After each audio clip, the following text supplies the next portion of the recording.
A balloon payment helped my friend get a super fancy car with really low monthly repayments.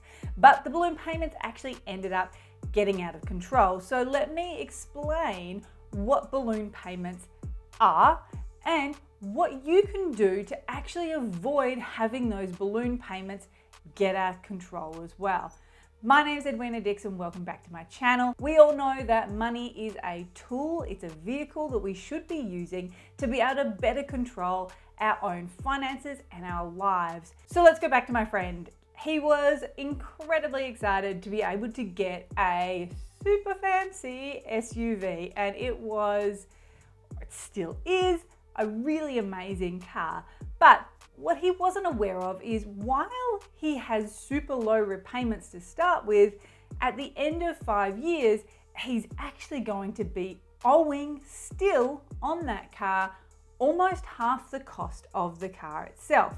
So let's dive in a little bit further and look at 4 different ways that you can actually avoid any kind of issues when it comes time to make that balloon repayment. Mistake number 1 is not focusing on the full loan term. When you're sitting down in a dealership, if you're getting financed through a dealership, then often you're really just focused on what is the monthly repayments. And certainly my friend Simon, that was exactly what happened. He'd sat down, he was excited about this brand new SUV, and he was more focused on what he could afford in terms of monthly repayments and not necessarily on the full scope of the loan that he was being offered as part of that car loan. Now, a balloon payment is part of a car loan itself, and it's one of the terms that's used. It's also a mechanism that's used to help reduce what your repayments actually are. Because if you don't pay off the full amount of a car loan during a car loan period, let's call it 5 years, and instead you're saying, I'm going to pay a portion of that, which is what the balloon payment is, at a later date, at the very end of the loan term, then it helps to reduce what your repayments are every single month. And this is the big trap, and this is what I want you to stop and actually make sure you look at. Don't get caught up with this particular mistake. So here's the key point. You want to be reviewing the full loan terms. And this means when it's a car loan terms, you're not only looking at what's the repayments, what are the fees, do you have to have a balloon payment paid at the very end? How long is it that you actually have that car loan for? And could you actually pay it off early? Are there additional costs if you do pay it off early? But you really want to be checking to make sure that you fully understand everything that's actually written as part of that loan term. You know all of the key drivers, and you know what's going to be happening month to month when you actually have that car loan. Mistake number 2 is assuming that you're going to be able to refinance that balloon payment before it comes due. The reality is that balloon payments aren't necessarily easily refinanced, and often they actually fall over and they end up failing. This is often because if you have a car loan and then a balloon repayment, you usually have a certain amount of time that your car loan is in existence for. It generally matches how old that car is. So if you purchase a car when it's been newly built, it's 0 years old.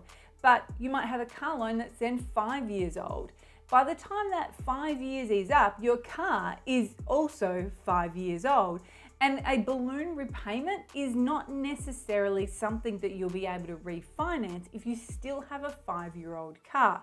It may then be that your car is actually no longer worth what that balloon repayment is.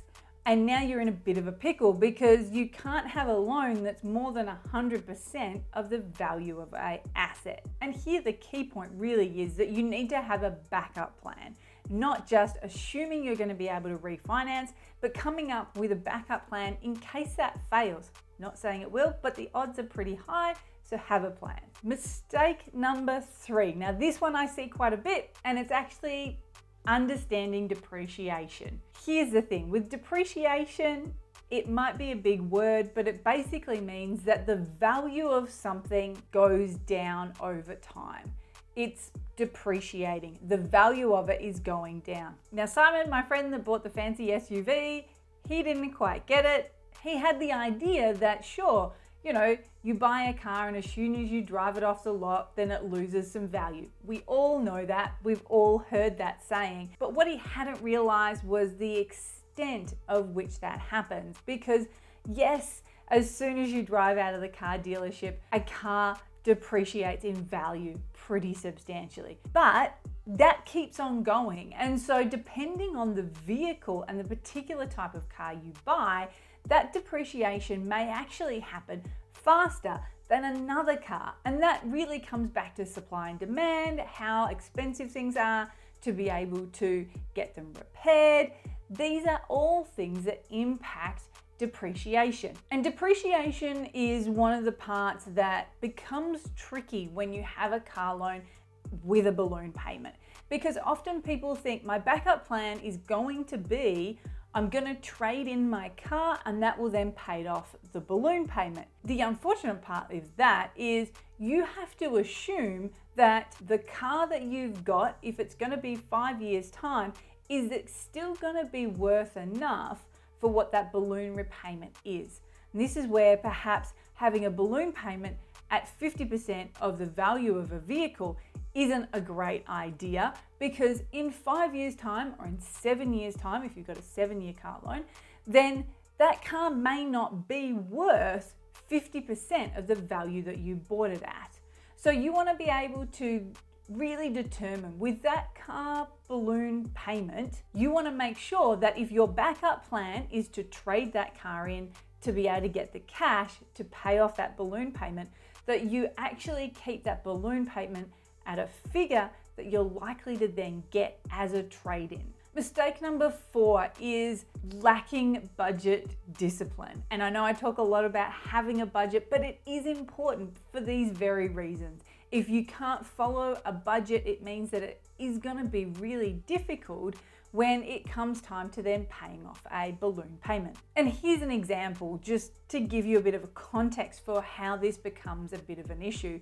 So if you've got a car loan payment with a balloon payment at the end of it, while you've got lower monthly repayments, you're potentially then able to go out and pile up more debt. Now, in piling up more debt, that might seem amazing because perhaps it allows you to do a whole lot of different things that you couldn't otherwise have done because you hadn't saved the cash. Here's the flip side. Without you actually then saving and managing your budget and managing your cash flow, it then can mean that come time to actually make that balloon repayment, it's even harder because you have no money there to pay it. And hopefully, while you might be sitting there thinking, I'm gonna trade in my car, if depreciation has hit you pretty badly, then it may be that you actually can't trade it in to be able to pay off that balloon payment.